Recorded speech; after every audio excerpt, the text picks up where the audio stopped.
और बुलेटिन में इस वक्त बड़ी खबर आ रही जम्मू कश्मीर से। कुपवाड़ा जिले में इस साल पहली बर्फबारी देखी जा रही है। करना, किरण और मिशल में तीनों सड़क रास्ते आमदोरफ्त के लिए बंद हो चुके हैं। तीनों जगहों पर 8 इंच बर्फ रिकॉर्ड की गई है। जिला इंतजामिया ने जानकारी पहले ही इस हवाले से दी थी। तो इस वक्त की बड़ी खबर आपको दे रहे हैं। कुपवाड़ा जिले में इस साल की पहली बर्फबारी हो रही है। करना, किरण और मिशल में तीनों सड़क रास्ते आमदोरफ्त के लिए बंद हैं। तीनों जगहों पर 8 इंच बर्फ रिकॉर्ड की गई है। जिला इंतजामिया ने इस हवाले से जानकारी दी है।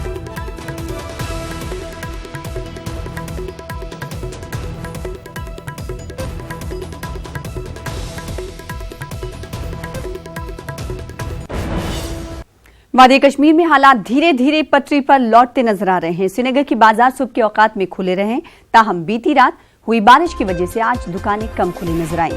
सड़कों पर निजी गाड़ियों की नकलो हमल जारी है, ताहम पब्लिक ट्रांसपोर्ट अभी भी सड़कों से गायब है, जिसकी वजह से लोगों को काफी मुश्किलात का सामना करना पड़ रहा है।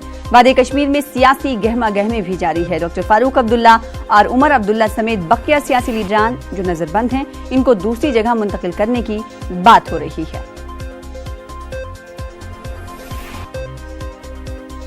जम्मू कश्मीर के जिला कठुआ में 4 नवंबर को एक सड़क हादसा पेश आया था। यह हादसा कठुआ के बानी इलाके में पेश आया था, जहां जम्मू कश्मीर बैंक की कैश वैन सड़क से बेकाबू होकर एक गहरी खाई में गिर गई थी। हादसे में 4 अफराद हलाक हुए थे।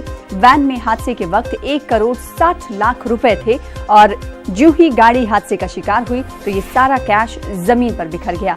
लेकिन मकामी लोगों ने इस दौरान ईमानदारी की मिसाल कायम की। मकामी लोगों ने पुलिस और जम्मू कश्मीर बैंक के अफसरों की मदद करते हुए जमीन पर बिखरा सारा कैश जमा कर दिया।